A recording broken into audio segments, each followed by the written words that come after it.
Hello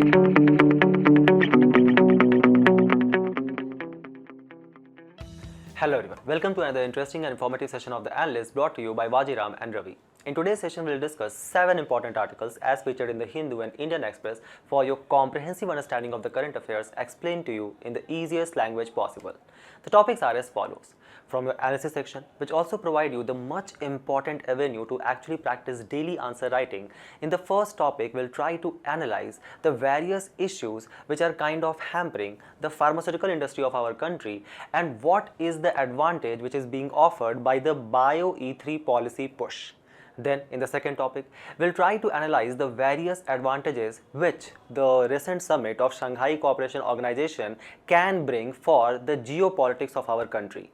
Then from your simplified section, we'll take up 5 news. We will not only try to simplify the news for you, but also provide you the much important value addition keeping in mind the approaching Prelims 2026. So stay tuned. The government has brought Bio E3 policy for the development of active pharmaceutical ingredients, which are actually required for the development of key medicine, as well as certain bioenzymes, which will actually create the various kind of the 4th generation of biofuels.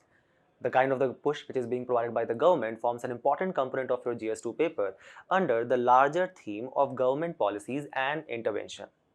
So in this context, a student can recall the kind of the significant role which was played by the government of India during the time period of pandemic, where we launched an initiative called as Vaccine Map 3, under which, as per the government data, we provided more than 160 million doses of vaccine to 96 countries across the world, thus rightfully earning the epithet of being the pharmacy of the world.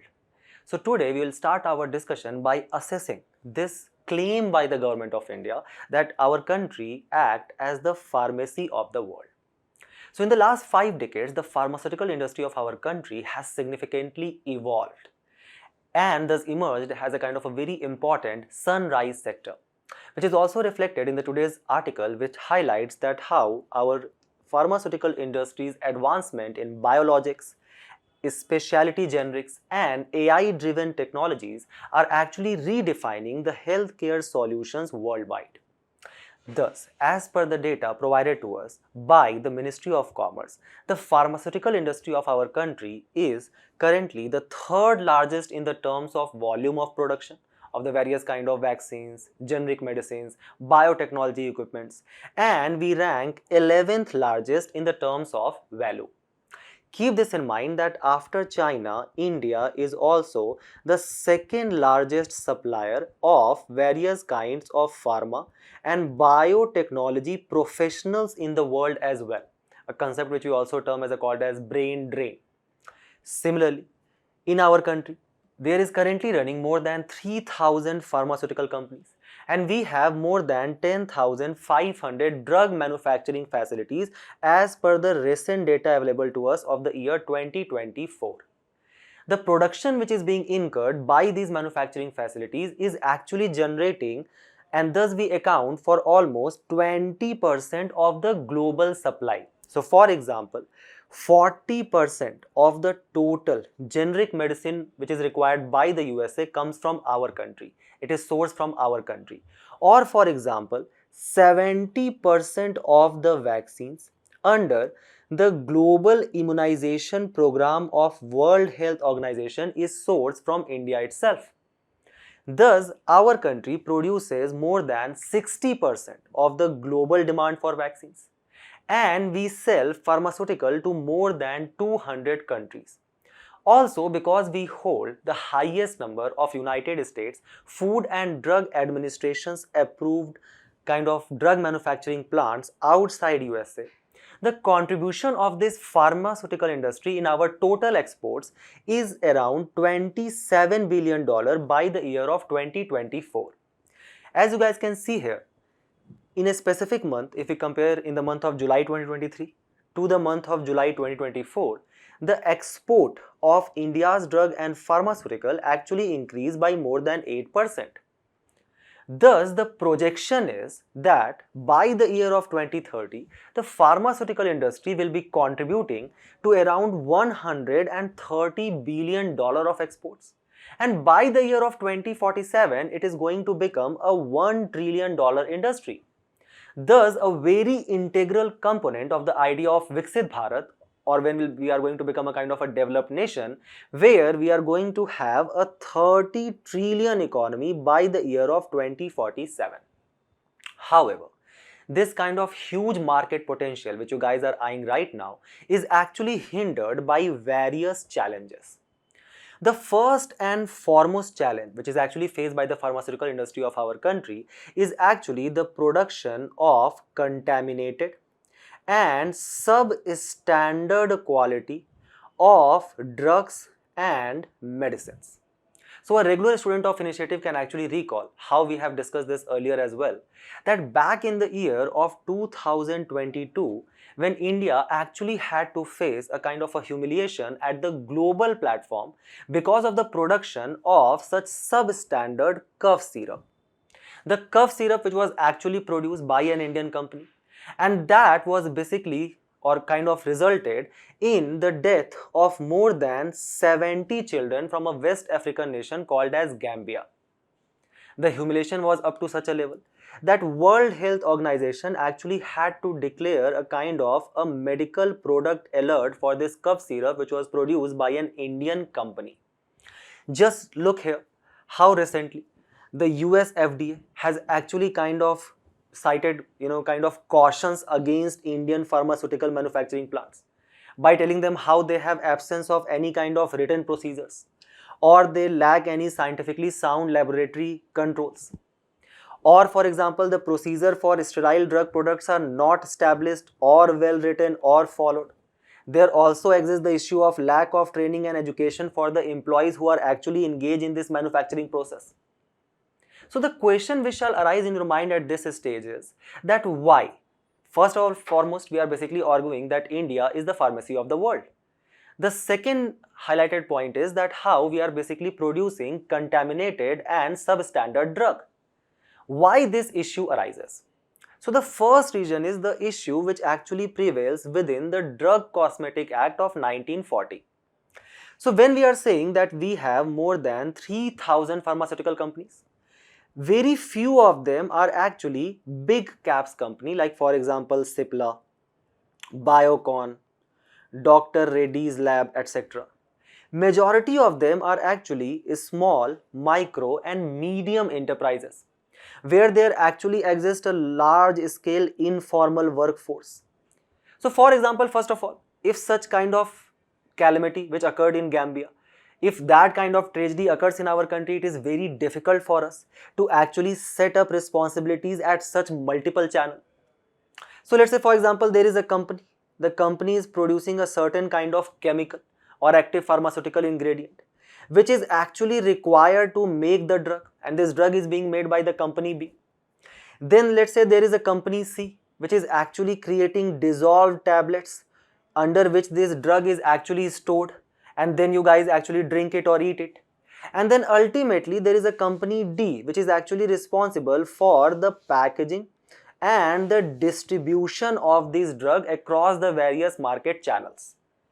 So again, if such tragedy has occurred, the idea is at which particular level or which particular company will be held responsible for the kind of the disformities which was taken place from the cycle of production, or for example the production of chemical. So it is very difficult for us to set up the responsibility. The second issue why it is so difficult to set up this responsibility is that under the act itself, the State Food and Drug Administration which has been established, which is actually responsible to check the quality of the drug and do regular inspection, they are actually not required, or it is non-mandatory to actually disclose their inspection report. So an example for your ethics, such lack of transparency in the administration process basically invites what? Corruption. And thus it leads to what? The kind of giving of easy licensing and approvals. So you will always find some class of people who will actually dilute their integrity in the return of some small monetary benefits, and thus will end up compromising the innocent lives of such children.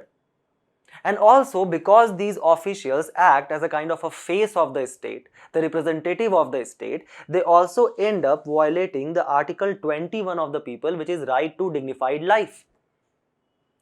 The next problem is in the implementation of the act.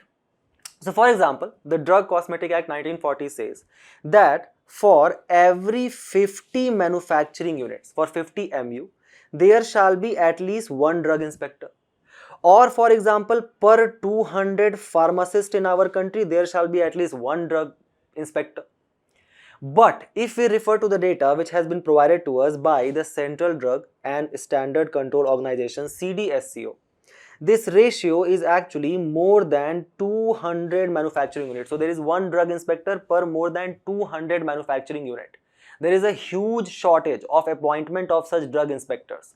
For example, such shortage exists up to 40% in the state of UP, or for example up to 27% in the state of Himachal Pradesh, as per the recent report by the Hindu. So there exists shortage of drug inspectors. The next is that the act says, Drug Cosmetic Act of 1940, that if there is not the strict implementation of a kind of a good manufacturing practice. So World Health Organization has established a good manufacturing practice where there are certain procedures, certain standards which needs to be followed, certain ratio of chemicals in which they shall be mixed. So all of this shall be taken care of under this GMP principle of World Health Organization.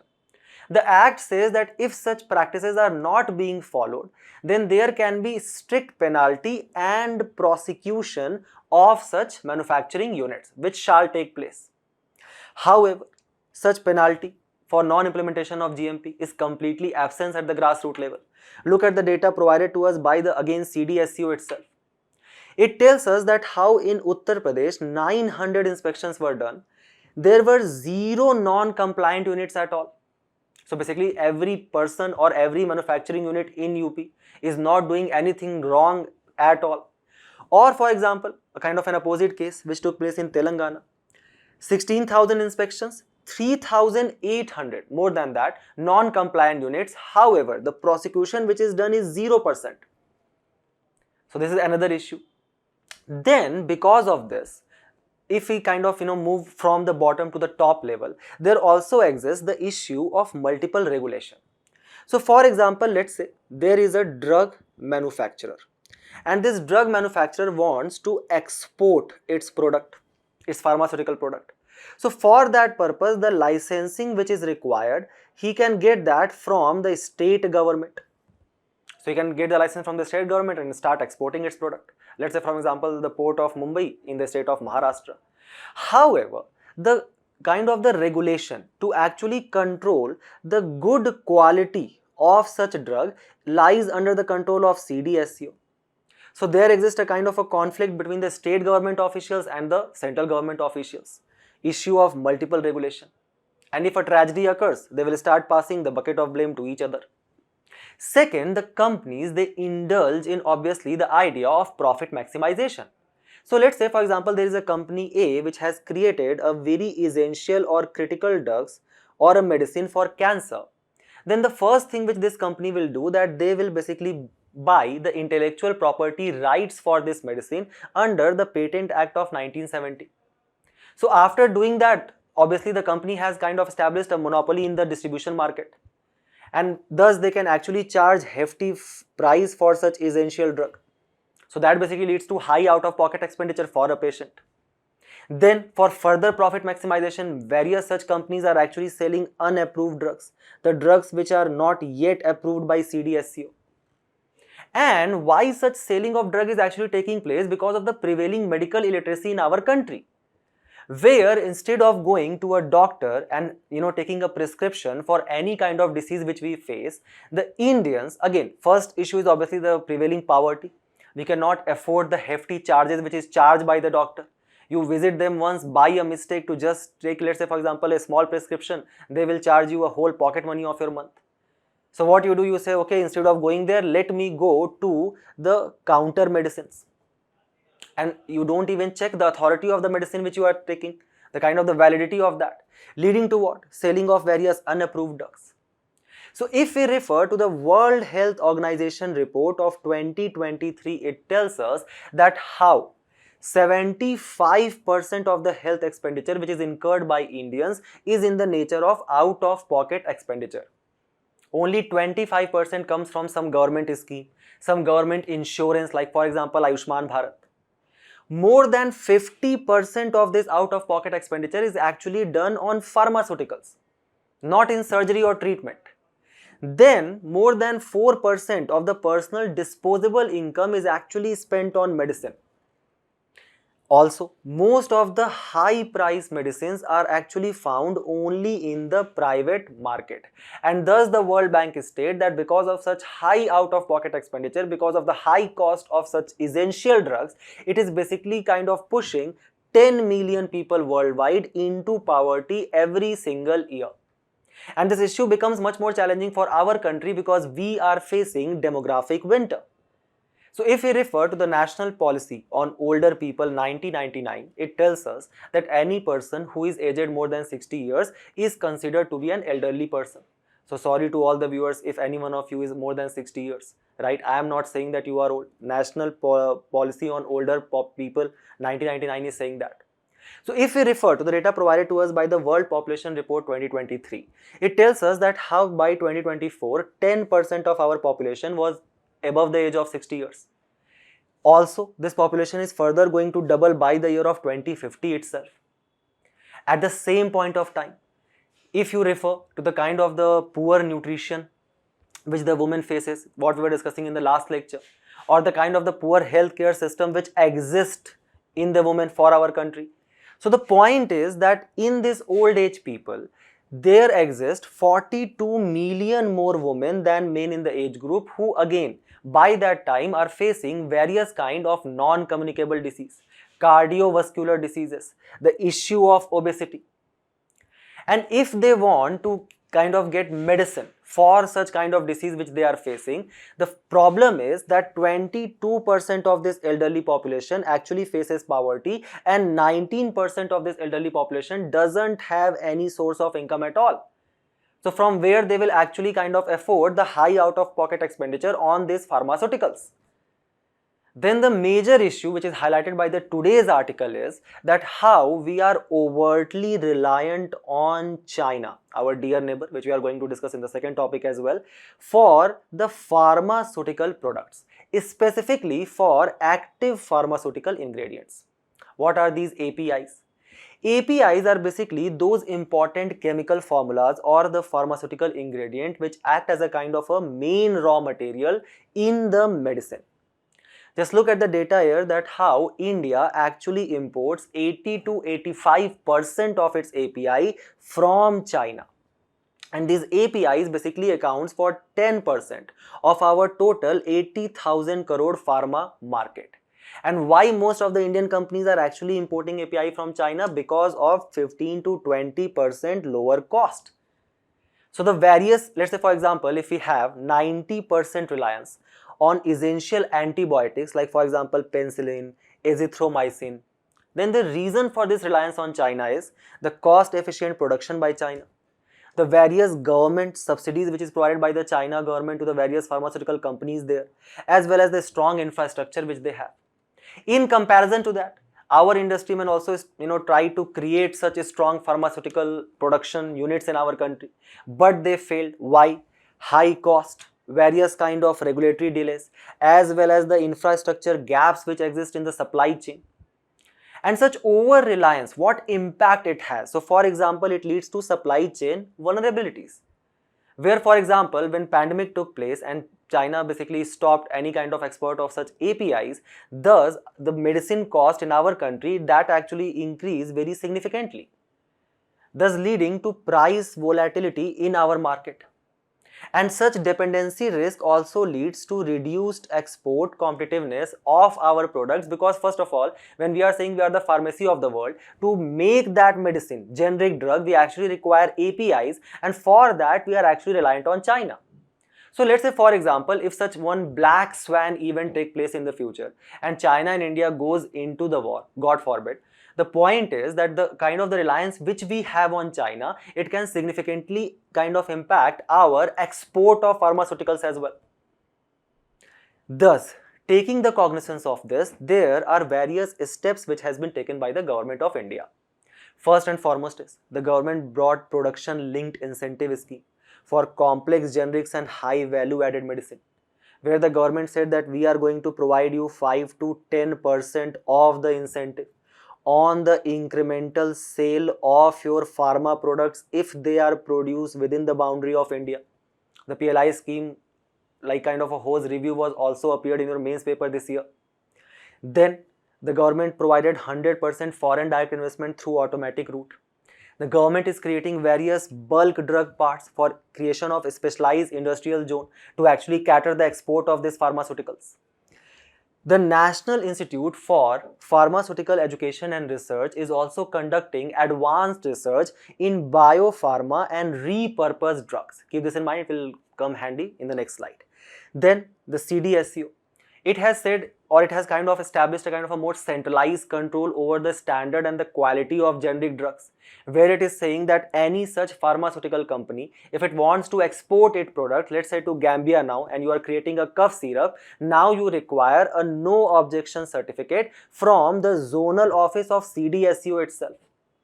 Then the section 83 of Patent Act, which basically promotes innovation, so that has brought into the play by the government, where the government is basically trying to make the industry Atmanirbhar, for which the government is preparing various kind of study reports, creation of database for pharmaceutical and medical device sector, providing support for pharma and medical device events as well. The articles today suggest that how this Bio E3 policy push can further increase the indigenous manufacturing of APIs in our country, where it says that with the bio-manufacturing hubs under the program, so for example under Bio E3 policy, 16 bio-manufacturing hubs are being created by government to create more than 1000 important APIs. That will, let's say for example, lead to the need for various products as for example biofuel, bioproteins and other chemicals, for which India actually depends on imports. The Department of Biotechnology has undertaken a survey to actually finalize a list of such products. For example, we are also going to produce fermentation based medicines and biofuels. We are going to scale up innovative solutions, like for example, we are going to now create novel monoclonal antibody treatments. Under this Bio 3 policy, the government is saying that there will be certain products for which there will be such a strong research base which will be created, a strong database, will file a patent for that, and that will basically lead to a kind of a proof of concept that yes, indeed, this medicine is novel, this medicine has kind of good results in the research base, and thus from that will create a kind of a market ready product. Also, we are going to create bio-manufacturing hubs in various research institutes now, as well as in the private companies as well, and for that government is also going to provide you various kind of incentives. So this is a kind of a complete coverage of your pharmaceutical sector. Just try to attend this particular question and we move forward to the next news. As the Prime Minister's much anticipated meeting with China's President Xi Jinping comes at the backdrop of Shanghai Cooperation Organization's annual meeting, which is going to take place amid the marked improvement in India-China ties against the US President Trump's tariff war. The Shanghai Cooperation Organization, which is a very important international institution and form an important component of your GS2 paper under the larger theme of international relations. So what is the context of the news? Our Honorable Prime Minister has arrived in Tianjin, where the annual meeting of Shanghai Cooperation Organization is going to take place, and that is going to be his first visit to China since the year of 2018, and thus almost 7 years later. He is set to hold bilateral meetings with not only the Chinese President Xi Jinping, but also with the Russian counterpart, that is Putin. This meeting also gains significance because of the sudden downturn of event or downturn of ties which has taken place between India and USA, and that has resulted from the tariff imposition by the US President Donald Trump of almost 50% on the Indian product, thus making our product non-competitive in the US market. Also, there is a kind of a growing Russia-China nexus, which is actually seen by the West, that includes USA and European nation, as kind of an anti-West nexus.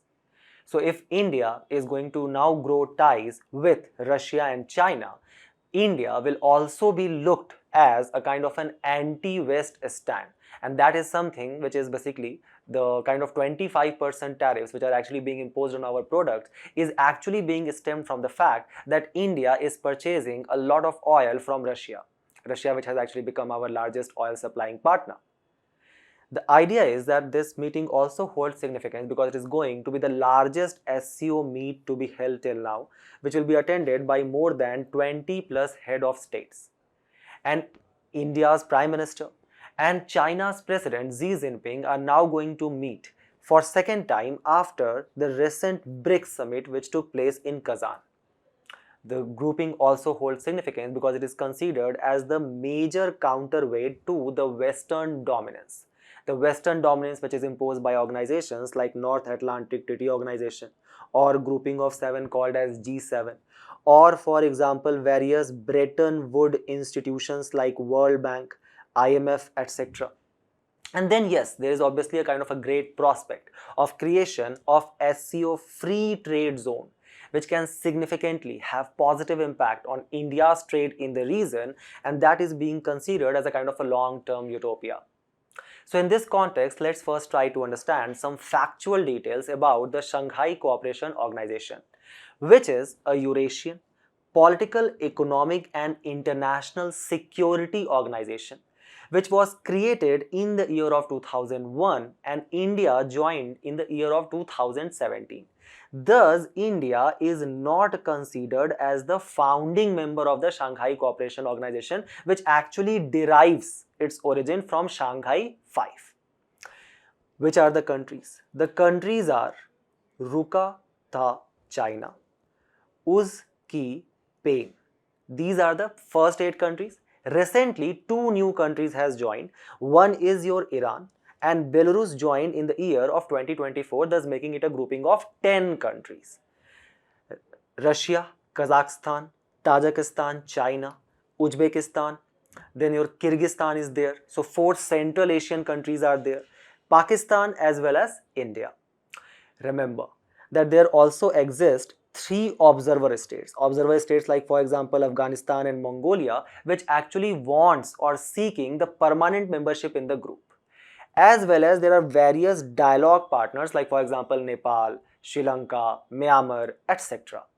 The importance of the grouping stems from the fact that the member countries, these 10 nations, basically comprises of the world's 24% area, 42% of population, thus they have high propensity to consume as well. There is a large consumer base, and they are also producing 23% of the world's GDP. Even though India is the 4th largest economy currently, the language of our country is not reflected on the platform of SCO, as the official languages are only Russian and Chinese.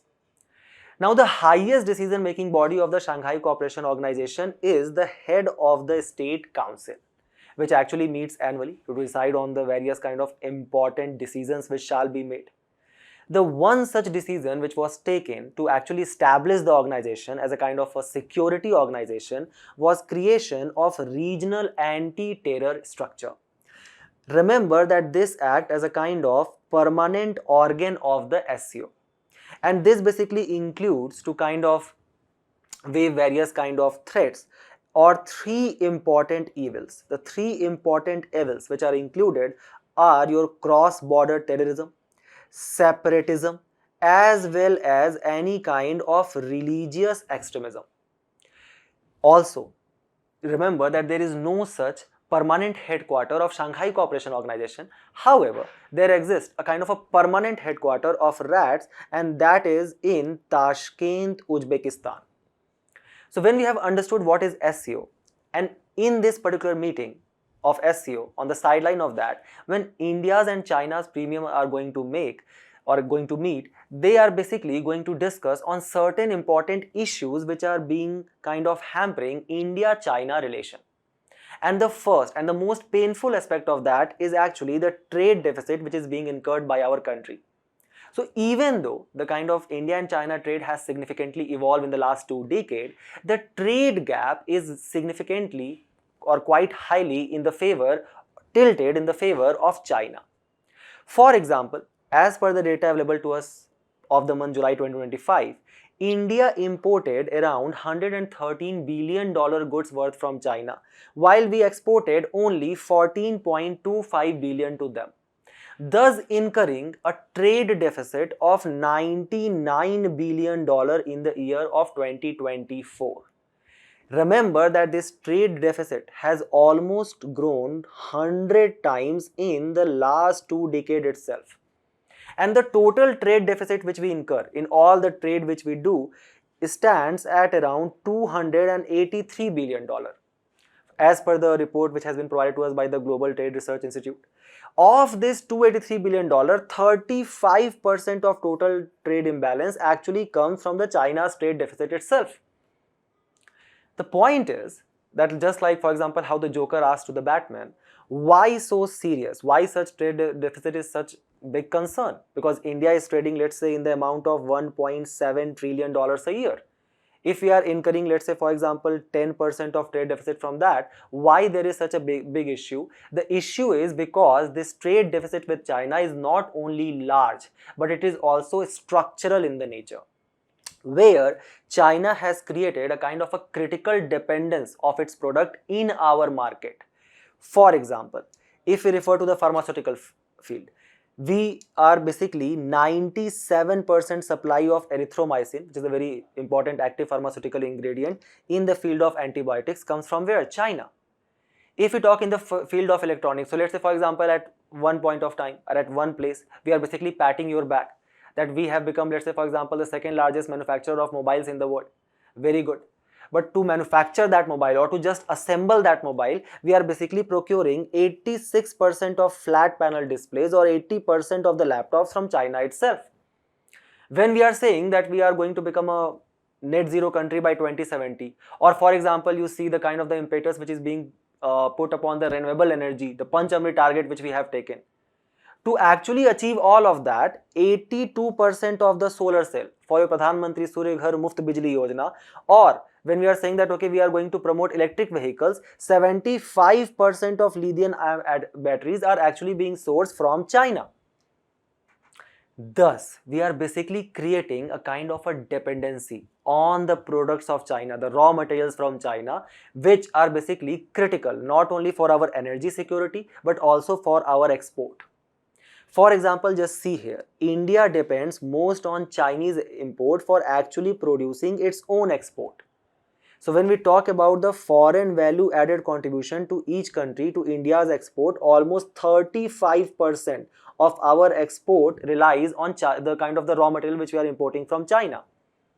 Thus, GTRI states that such overwhelming dominance gives Beijing the potential leverage against India's, turning the supply chain into a kind of a tool of pressure in the times of political tension.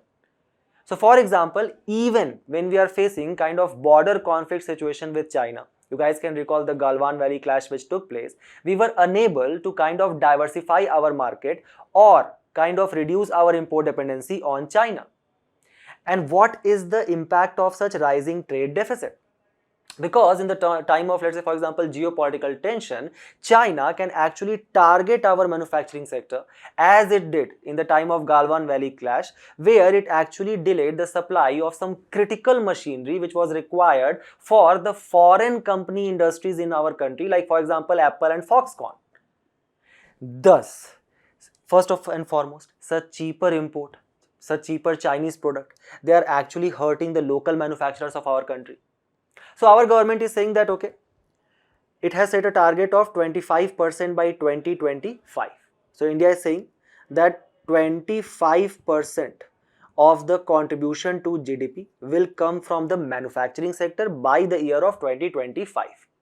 or for example the Atmanirbhar Bharat initiative which we have taken, or when let's say for example the budget 2025 is estimating that this year our nominal GDP is going to grow by 6.45%. All of these are only possible, let's say for example, when production in our country is increasing. But in comparison to that, let's say for example, if there is a cheap product, a good quality cheap product from China available in the market, considering our market is very price sensitive because of the large middle class section which we have in our country, don't you think it will actually hamper or hurt our local manufacturers? So the domestic production will decline. The production decline, job layoffs take place. Job layoff takes place, unemployment increases. A vicious cycle of poverty will be created. Then to actually purchase this product, we are basically buying it from our foreign exchange reserve. So such huge reliance or huge import dependency can significantly dent our foreign exchange reserve and thus can bring us to the balance of payment crisis as it took place in the year of 1991, where we did not had any external currency or dollar left to actually pay for our critical imports, like for example fossil fuel. Further, because the demand for foreign currency will increase as we are import dependent, so the demand for our currency in terms to that will actually decline. So such currency depreciation will actually make what? The import cost actually will go much higher. That is the issue of imported inflation which takes place in our economy. And that further reduce the incentive to actually build the domestic capacity in various kind of key sector. So what has been the government of India's response to that? First and foremost, the Directive General of Trade and Remedies has kind of imposed anti-dumping duty on various kind of Chinese product, following the principle to actually establish free and fair trade practices, following the maxim of policy of laissez-faire, if you guys can recall, as propounded by Adam Smith in Wealth of Nations. Then further, yes, absolutely, to actually boost the domestic production, the production linked incentive scheme which has been brought by the government for almost 14 sector. The idea is to actually kind of create such a large scale manufacturing base in our country that there are several, let's say for example, European countries, USA, they are also dependent very equally on China for production of various kind of product. So they are basically now thinking for a China 1+1 strategy, where they are basically trying to diversify their market, to diversify their consumption basket. In this particular aspect, India can actually act as a kind of an alternative market to China. Further, we should also try to kind of curb down our imports from China, for which purpose we can also kind of implement several strict quality standards on Chinese product, as USA is doing on us, as in the case of the pharmaceutical product. The second major issue which will obviously come on the table of discussion, that is the conflict on the border. The conflict on the border which actually stems from the 5-finger strategy which was adopted by the China's premier Mao Zedong. Mao Zedong, who basically established the People's Republic of China in the year of 1949. Mao Zedong basically argued that the India's Prime Minister Jawaharlal Nehru at that point of time, our first Prime Minister, he was basically suffering from colonial legacy. So remember how the Britishers, they actually used to protect their nascent state. They always used to create a kind of a buffer state. So for example, when they occupied the region of Bengal through the Battle of Plassey, they first created a buffer state of Awadh. So the kind of curb the state of Bengal or protect the state of Bengal from the attacks of Maratha. Mao Zedong argued that the same strategy was actually being kind of adopted by Jawaharlal Nehru, where he wanted to create Tibet as a kind of a buffer state between two large nations of India and China. Mao Zedong, to counter that, actually proposed a 5-finger strategy where it said that China is the palm of Asia and it has legitimate and ancient right of territorial growth of 5 fingers in Asia. The 5 fingers being 1 Ladakh, 2nd Tibet, 3rd Nepal, 4th Sikkim and 5th was Arunachal Pradesh. And in the backdrop of this tussle, it basically transitions into what? The Indo-China War of 1962, where China basically secured kind of significant victory against the ill-prepared armies of our country, and thus kind of unilaterally declared ceasefire and extended its control over the Indian territory. So for example, the Indian government basically follows the claim of Johnson line. So this is the Johnson line which you guys can see here, comprising of this region. China, when it kind of declared unilaterally the ceasefire on 7th of September 1962, it basically adhered to the McCartney-MacDonald line, under which it had ended up occupying this much of the significant portion, and this is the reason which you guys often see in the news called as Aksai Chin. Further, the border clashes has kind of remained a recurrent feature when it comes to India-China relation, and that exactly kind of manifested in the Galwan River Valley clash which took place in the year of 2020. Why China is actually trying to attack India in this particular region? The reason for that is that in this particular region there exist 65 strategic patrolling stations which are basically kind of on high altitude. So if you have created your establishments there, it can actually provide you a good opportunity or a good base to have a strategic attack on the other nation. Earlier, India had all of these 65 strategic patrolling stations. After Indo-China war, India is controlling currently 39 such strategic patrolling stations. Why we have lost 26 to China. Now, to further increase pressure on India, China is following a strategy called as salami slicing strategy, where it basically keeps on taking several kind of steps to create not only political pressure but also ideological pressure on our country. For example, when it comes to Arunachal Pradesh, it actually showcases Arunachal Pradesh in its map, right, as a part of its country. And it basically terms Arunachal Pradesh as Northeastern Frontier Agency, or at some places Southern Tibet itself, right? So they are basically living in some other dream only. The point is, they are also doing quantum jump in the presence and surveillance. For example, creation of model villages, or for example, establishment of various kind of road and rail networks there. So in response to that, what has been the strategic maneuvering which India has taken? First and foremost, India has basically opened various kind of diplomatic channels, where there are meetings of commander corps are taking place on the regular basis for kind of peaceful coexistence and patrolling in the border region. Second is, India is also putting impetus on the border agreement of 1993 and 2013 to be followed by China. So it does not, kind of do any kind of unilateral violation of the border agreement. Third, we have also basically, upgraded our technology at the border. The kind of various road network which is being created by Belt and Road Organization, the Border Road Organization, BRO, in response to the Belt and Road Initiative, BRI of China. Or for example, the various kind of drone surveillance which we have created there, or the provision of smart fencing as well. Further, we are also establishing our own people in this peripheral region under the Vibrant Village program. Then the various steps which we have taken to actually cut our import dependency. So for example, the various manufacturing initiatives like PLI scheme, or the steps which has been taken by the Director General of Trade Remedies or Foreign Trade, as we saw in the case of the pharmaceuticals. Further, India is basically shedding its kind of a big brother approach towards our neighboring states, like for example Nepal, Bhutan, which can go into the hold of China, and we have adopted neighborhood first policy. Now, what are the prevailing concerns when it comes to the Shanghai Cooperation Organization, which will obviously be on the table? The first is the strained ties which we have with Pakistan and China both. So the kind of the growing convergence between Pakistan and China is specifically under the debt trap diplomacy which is being followed by China, and the kind of the investment which it is putting in Pakistan, debt trade in Pakistan, under the China-Pakistan Economic Corridor and Belt and Road Initiative. One of the kind of the portion of this China-Pakistan Economic Corridor actually passes through the line of control.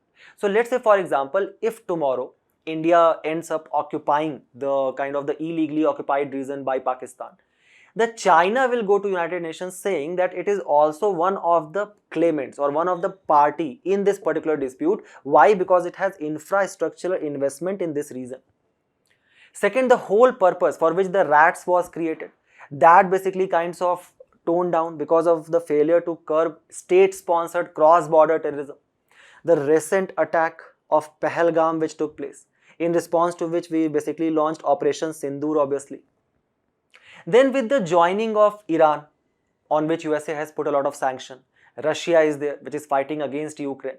The kind of the growing convergence between Russia and China.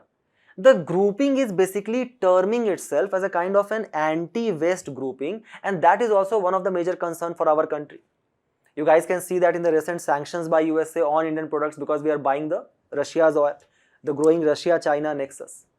And even though we are putting a lot of impetus and priority on this particular grouping, the one major problem is that the share in India's total trade of this SCO region is only 10%.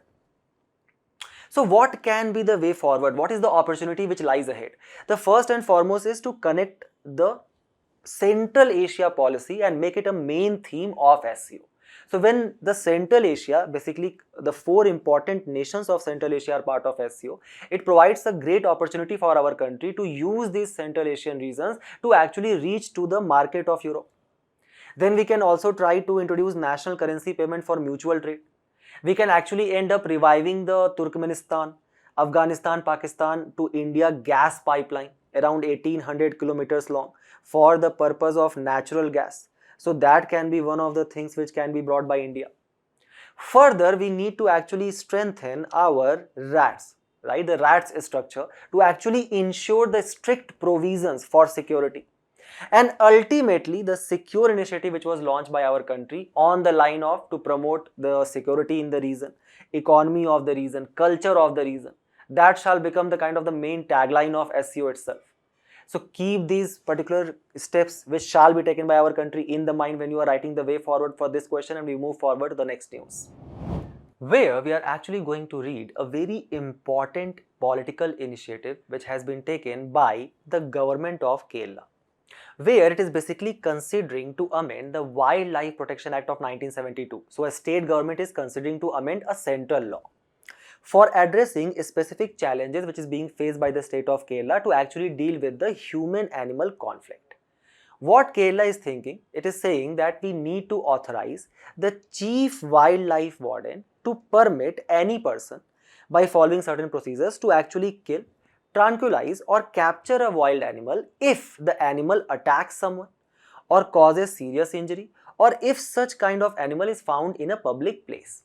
To understand that, let's first refer to the statistic about the India's wildlife, where our country has only 2.4% of the world's total land surface. We have the 18% of the world's population to sustain in this limited land. At the same time, we also have 7 to 8% of all recorded species, of which 45,000 species are of plants and 91,000 are of animals, making our country the 8th most biodiverse region, of which, if we talk specifically in the context of fauna, there exist 172 threatened species which are basically living in more than 1014 protected areas.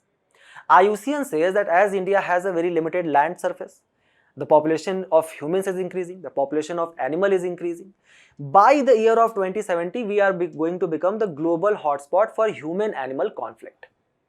Now to understand the step which is being taken by the government of Kerala, let's first refer to the Wildlife Protection Amendment Act of 2022, which introduced a chapter 4, under which there is a classification for the protected areas in two ways. One is wildlife sanctuary and other is national park. Remember, both of these protected areas can be declared by the state government only. Also, the central government can do that in the union territories as well. The point is that in the wildlife sanctuary, the collector is going to determine the extent of the right of any person if it is that person is going to be, kind of rehabilitated. Let's say, for example, if you are creating any kind of protected area under the Rehabilitation and Resettlement Act of 2013. If there is a national park, no adulteration or no alteration of boundary of this national park can take place unless and until it is specifically recommended by the National Board for Wildlife. So under the Wildlife Protection Amendment Act of 2002, there is a provision for National Board for Wildlife, which is now a statutory body, which is chaired by the Prime Minister as a chairperson. Then there is a chapter 3 of the WPA Amendment Act of 2022, which says that, or kind of puts a prohibition on hunting, where it says that no person shall hunt any wild animal which is specified specifically in the Schedule 1 and Schedule 2, except as provided under Section 11 and Section 12. So is there a kind of a complete prohibition on the killing of animal? The answer is nahi. The animal can be killed, but then there are certain conditions for that. What are the conditions? The hunting of wild animals to be permitted in certain cases. One such case is if the chief wildlife warden is satisfied that any wild animal which is specified in the schedule 1 has actually become dangerous to human life or is so disabled or deceased. So for example, just see here, there are certain important animals which are listed in schedule 1 and they have the highest protection. For example, black buck, Asiatic wild dog, the family of cats like cheetah, lion, tiger, your musk, hog, Kashmiri hangul, Barasinga found in the Kanha National Park of Madhya Pradesh, elephants, your black and blue corals as well. The point is that if there is such an animal, let's say for example tiger, and that tiger is either, let's say for example, has become dangerous to human life or disabled or deceased, then chief wildlife warden will decide that, and thus it can permit for the killing of that particular animal. When Kerala is saying that we are going to amend this provision, can Kerala do that? So remember that under the 42nd Constitutional Amendment Act of 1972, there were certain provisions which were basically taken out from the state list and they were kept in the concurrent list. Like for example, education. One such provision was protection of animals and birds which was transferred to the concurrent list. Can you guys name the other three? The point is that the Constitution Article 254 Clause 2 specifically says that state legislature can pass a law on any subject of the concurrent list as well.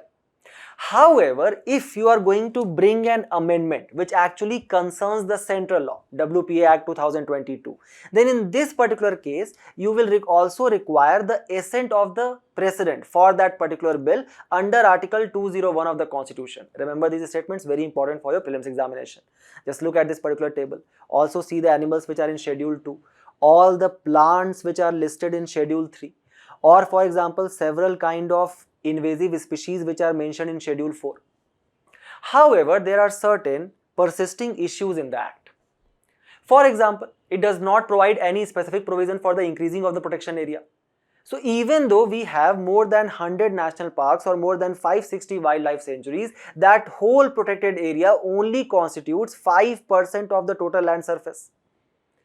Thus, the protected area is very less. The population of fauna is increasing, the population of humans are increasing, leading to increasing number of human-animal conflict.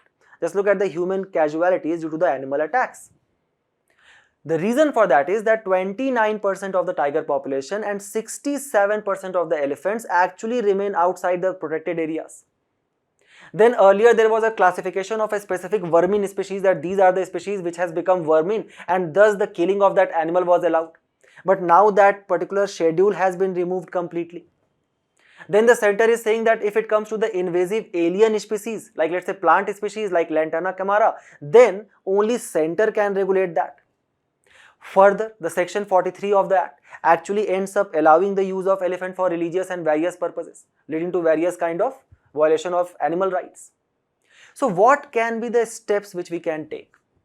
First and foremost, we can actually adopt for some non-lethal deterrents, like for example fences, strobe lights or guardian dogs, as it is adopted by the various other countries. Second, we need to strictly implement the buffer zones around the protected areas as it was originally conceived in the WPA Act 1972. Then we also need to create various kind of early warning system to actually alert the communities of such animal movements. Like for example, when elephants move, they move in the herds. So there can be some EWS using the modern technology. Then we need to give the kind of the impetus. We need to put at the primacy the kind of ecological conservation more than the development aspect. And that will only happen if we'll follow the ethical principle of Gandhi, such as 7 social sins, that one shall completely avoid commerce without any morality. Also, we can conclude on the lines of judgment of Supreme Court in the Animal Welfare Board of India versus A. Nagaraj, where Supreme Court, the apex court of the country, held that animals also have right to live with dignity and without any unnecessary pain. So remember all of these important provisions whenever you guys are writing for human-animal conflict. Remember the kind of the amendment which is being brought by Kerala for your prelims perspective, and we move forward to the next news. where we are going to learn some factual details about the Gangotri glacier. Why Gangotri glacier has featured in the news? The idea is that there has been a recent study which has been conducted by IIT Indore, which has reconstructed the long-term discharge flow of the Gangotri glacier system, which actually act as a source for the upper Ganga basin, which contributes as a kind of the feeding water to the Bhagirathi river. Then Bhagirathi and Alaknanda meets and makes the kind of the Ganga river system in the central Himalayas. However, in the wake of the various extreme weather events or climate change which is taking place, the glaciologists, the world, are actually studying the impact of such climate change on the glacier melting. First and foremost, remember that such glaciers which we actually found, such snow and ice reserves of Hindu Kush Himalayas, they actually act as a kind of a critical source of water for Indus, Ganga and Brahmaputra river system, which actually feeds and sustains a large section of population in our country. However, with the kind of the extreme weather events which are taking place because of the global warming, it is actually altering the cryosphere and hydrological cycle. So to study that, various glaciologists, they are basically using high resolution glacio-hydrological model, which is also called as spatial process in hydrology, where they basically study what? The rainfall runoff, evapotranspiration and the kind of the loss of ice cover which take place. So first and foremost, let's kind of accumulate certain points about this particular Gangotri glacier.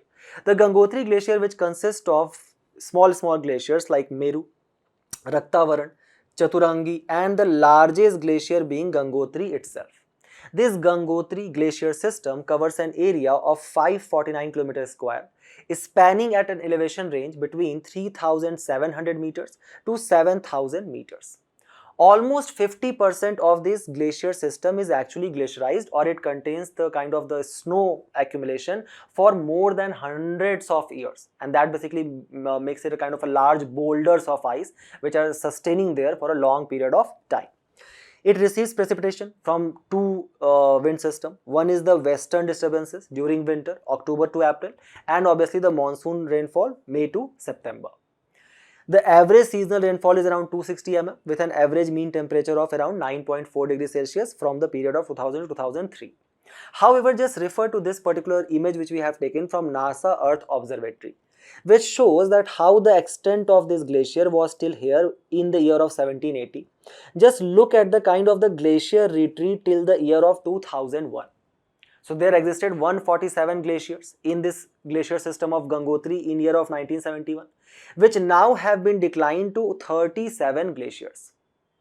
Remember that this snow melting which is taking place every year and this glacier melting, that only basically constitutes 85% of the water discharge from these glaciers. Now there exists a paradox which has been highlighted in the today's article. It says that even though the temperature has increased, so if you refer to the 6th assessment report of IPCC, it tells us that the global temperature has increased by 1.4 degrees Celsius and the specific temperature rise in this Hindu Kush Himalaya is actually 2 degrees Celsius above the pre-industrial level. The point is that even if the temperature is increasing, the snow melt has actually declined. How this can actually take place? The reason for that is two. First, one of the important component of this is snow melt. Let's say for example when the water is evaporating and it rises. So it rises and becomes cloud. Let's say for example in the plain region. In the mountain region, because of the high altitude and such low temperature, it actually transforms into snow. So snow precipitation takes place. But if the evaporation is not only taking place, if there is not enough water, don't you think that it will lead to less snowfall in the mountain region as well? So there exists decrease in the precipitation, and because of the less snow precipitation, there is less snow coverage area to actually get melted during the increasing temperature. And that is significantly impacting the third pole of the world. Himalaya is perhaps the world's most vulnerable region to climate change after the pole. So just see that if we keep on following the business as usual and we do not see kind of switch to any kind of renewable energy, or we just keep on doing the same kind of use of fossil fuels as we are doing today, if emissions are not checked, there will be a kind of a 4 to 5 degrees Celsius global average warming will take place. In Hindu Kush Himalaya, the temperature will rise up to 6 degrees Celsius above pre-industrial level, and thus almost 2/3 of the ice lost will take place by 2100. Remember that this Hindu Kush Himalaya, which spans in the countries like Afghanistan, Pakistan, India, Nepal, Bhutan, Myanmar, Bangladesh, actually ends up acting as a kind of a feeder system for the major rivers like Ambu Darya, Brahmaputra, Ganga, Irrawaddy, Mekong, Salween, Yellow River. And it sustains a population, like for example, Ganga sustains a population of 580 million people. Indus sustains a population of 268 million people. 4 global hotspots are in this region, sustaining more than 35,000 plant species and 200 animal species. However, this Himalayan region is warming by 1.6 degrees Celsius above the pre-industrial level and will vary nearing 2 degrees Celsius in Western Himalayas, as I was telling you. So if it keeps on taking place, it is going to significantly impact the water supply, can lead to huge food crisis, can actually impact our food security, energy security in the region, can lead to large scale migration from the region to other regions. So to prevent all of these issues, there are certain steps which has been taken. First and foremost, there is a kind of a Himalayan region assessment program which has been launched, right, for the International Council for the monitoring of such region. So that is one major initiative. Then there is World Glacier Monitoring Services which is being provided by UNESCO. The United Nations has actually declared 2025 as the International Year for Glacier Preservation. Indian government has taken 2 important steps. First, National Mission for Sustaining Himalayan Ecosystem, as well as the government has basically launched a research station Himansh in the Chandra basin. Chandra and Bhaga, they meet and become Satluj river.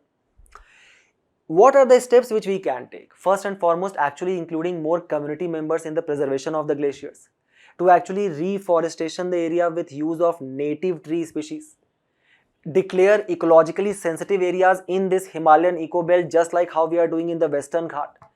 Further, to actually prevent from the perspective of a bureaucrat for future, if the water decline and shortage is going to take place, why not to create water storage infrastructure in the plain regions, and also to further expedite our climate change targets or our Panchamrit target to become net zero by the year of 2050 instead of 2070.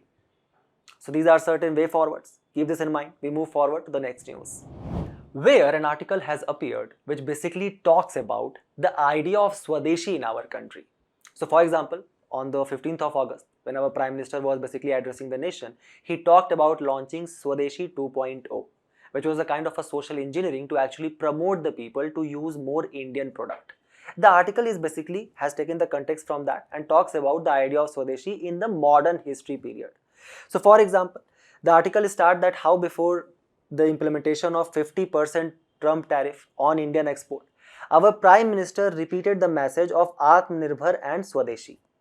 The words actually date back to the freedom struggle. So before Mahatma Gandhi actually popularized Swadeshi and Charkha on the international stage, the word has already rose in the political scene as a powerful idea in 1905 when Indians protested against the partition of Bengal by the Britishers. We'll try to understand the idea, why the idea of Swadeshi was actually required in the year of 1905 in a simple chain of thought. The idea is that the industrialization of Britain took place in the year of 1750s. So for example, one of the American thinker, Thomas Paine, wrote a book called as Common Sense, where he wrote, and I quote, that it doesn't make any sense that such a small island like Britain is actually ruling over a subcontinent like America. So yes, absolutely, Britain was basically a small island. So you are creating industries, let's say for example cotton industries in Manchester and Lancashire, but from where you will actually get raw materials like for example indigo, cotton, jute, rubber. For that you need a colony. But American Revolutionary War has taken place 1775 to 1783. You have actually lost 13 North American colonies. You don't have any option. So what you did, you basically kind of moved to the new colony which you had acquired because of the important battles like Battle of Plassey 1757 and Battle of Buxar 1764, leading to the commercialization of agriculture. For example, you guys can actually recall the Rayati system of indigo cultivation which was imposed in the region of Bengal, under which a farmer was actually kind of forced to grow 25, on total land, 25% land shall be cultivated with indigo. The next point is that if you want to purchase this commercial crop, you are saying that why I will bring bullions now from Britain, right? First of all, such a far distance, taking all the Cape of Good Hope. Second is now we are rulers here. So you basically said that, okay, we will stop bringing bullions, gold and silver. We will basically coerce the Indians to pay for their exploitation. Thus, for example, introduction of permanent settlement system by Lord Cornwallis in the year of 1793. That led to what? Sunset clause. The zamindars had to bring cash by a certain date. Why? Because they need to buy the raw materials as well. So again, first and foremost, the raw material which could have gone to the Indian industries is now being diverted towards Britain. Second, if there is, let's say for example, large scale production of commercial crops for British industries, the land which was required for a staple crop, that has become less. Now you will also ensure that the Indian products, the good quality, cheap Indian products, shall not reach to the British market as well. For that purpose, you brought kind of imperial preferences and Calico Act. Under Calico Act, you basically kind of banned Indian products into Britain market. Under imperial preferences, you were not putting any kind of import duty on your product. So they become cheaper in our market. And thus, in the word of R.C. Dutt, who wrote a book called as Economic History of India, by the year of 1886, almost 2/3 of the clothes which were being worn by the Indians had a British tag. And this was the issue which was raised by the early economic critique which was provided by the moderate section of our politics. People like, for example, Dadabhai Naoroji, who wrote a book called as Poverty and Un-British Rule to India, where he said that between the year of 1757 to 1857, Britishers almost took away 1000 million euro of that point of time to their country.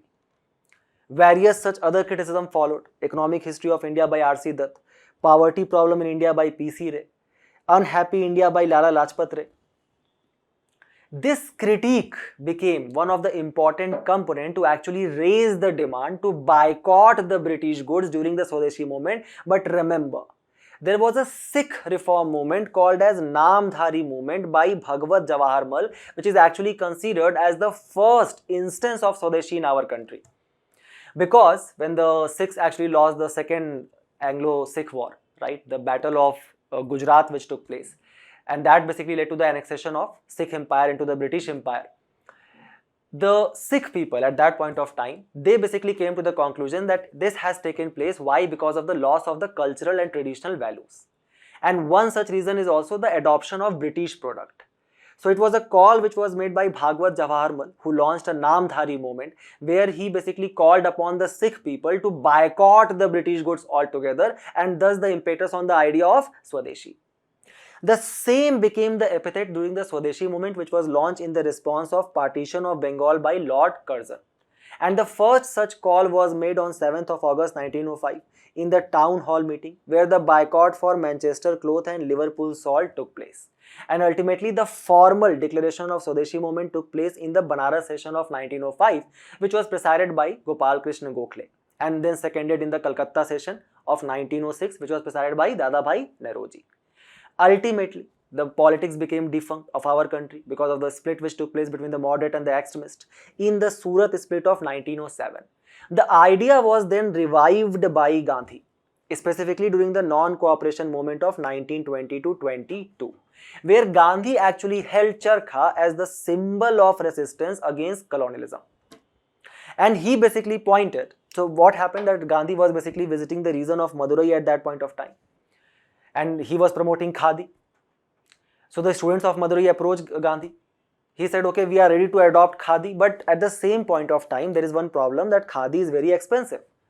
Gandhi realized the issue of prevailing poverty in our country at that point of time, and thus said that wearing foreign clothes is not only the solution, but wearing fewer clothes, and announced that he was discarding dhoti and kurta and would now wear only the loin cloth or langot. The impetus on Khadi and Swadeshi actually resulted in the import of foreign cloth being dropped from 1020 million rupees to 570 million rupees during the non-cooperation movement. And thus Shashi Tharoor writes in The Era of Darkness that how by the year of 1936, 62% of the clothes which were being sold in our country were now made by the Indians itself. Thus the reversal from the data of R.C. Dutt in Economic History of India. So remember all of these points, and we move forward to the next news, where we are going to talk about an interesting paradox which has emerged for the Indian people. What is the context? The context is that first and foremost try to understand that we have already discussed about plastic in detail. Plastic, which is basically a non-biodegradable material, kind of act as a synthetic polymer because it is a byproduct of the various fossil fuel. So because it cannot be degraded by the various fungi, bacteria, etc., it degrades over a period of time, breaks into smaller particles. So if it is less than 5 mm, it is called as microplastic. If it is less than 1 mm, it is called as nanoplastic.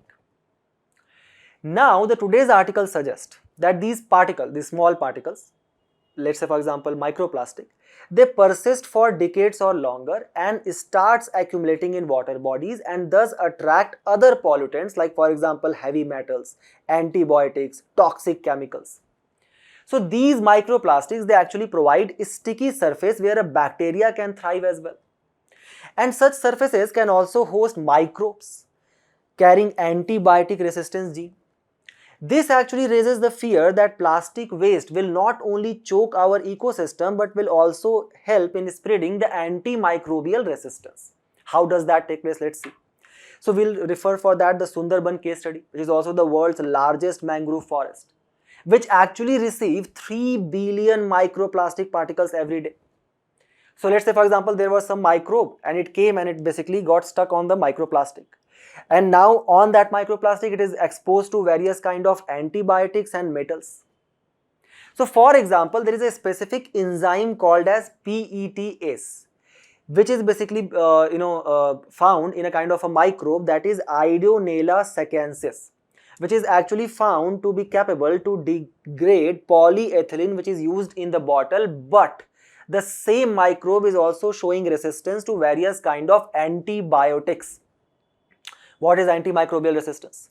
Antimicrobial resistance occurs when microbes either mutate or adapt in a manner that they can render treatment ineffective. And that has taken place. Why? Because of the overuse and misuse of antibiotics by humans and animals. A study by Lancet tells us that how 39 million estimated deaths actually takes place because of antimicrobial resistance by 2050, and World Bank has said that it basically leads to 100 trillion economic loss by the year of 2050. So first of all there is antimicrobial resistance problem which is increasing, and now we are basically finding that these microbes are thriving on what? Plastic, and then we are also facing the plastic problem as well. As per Niti Aayog, we actually produce 1.5 lakh tons of garbage daily. Thanks to the kind of the recycling ecosystem and infrastructure which we have, 70,000 ton waste actually ends up in natural environment. What government has done to tackle with this problem? If you guys can recall, banning of 19 categories of single-use plastic under the plastic management rule of 2021, or for example the kind of extended producer responsibility which we have implemented, right? So if there is a producer, the producer is responsible for the collection of 100% waste, at least recycle 50% of that by the year of 2025. So while offering natural solution for plastic breakdown by using such microbe, there is also risk of amplifying the antimicrobial resistance and thus kind of denting the public health. So you can actually use this as a very good argument when you are writing about the issue of plastic pollution. And we move forward to the next news. So in the last news of the day, we are going to take the issue of purple revolution. What is purple revolution? Purple revolution is basically the production of lavender, and why it has come in the news. A very important fact for your prelims examination. In Kashmir's Pulwama, the Council for Science and Industrial Research is actually producing the country's first monofloral lavender honey, a kilogram of which actually sells up to 6,000 rupees. So if any one of you knows any such procedure to grow such honey, please let me know also. The point is, such lavender is actually used in various kind of cosmetic industry, aromatherapy, perfume and food. And thus it basically act to kind of the supplement the farmer's income, and thus kind of fulfill the Dalwais committee recommendation to double the farmer's income. Why specifically in Jammu and Kashmir? Because the climate of it, the soil of it is very suitable for the production of lavender.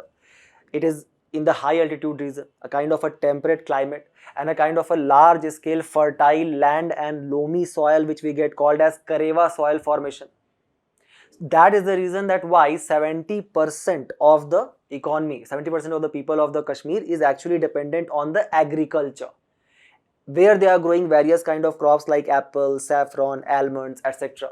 And to further promote that, the government has taken several steps, like for example, Aroma Mission in 2016, where under which the CSIR has actually brought 30,000 hectare, where now they are basically focusing upon plant cultivation.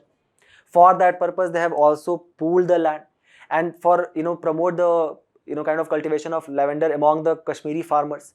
The free lavender saplings were kind of provided initially, and even now the saplings are provided at a kind of a minuscule cost of 5 to 10 rupees.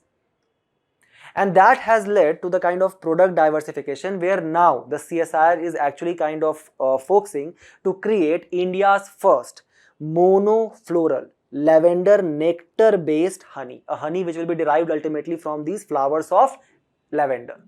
So remember all of these important facts, and with this we have reached to the end of our discussion today. Do not forget to attempt the questions at the end of the video and test your knowledge. We will meet in a very interesting discussion very soon. Till then, all the very best for your preparation, and thank you.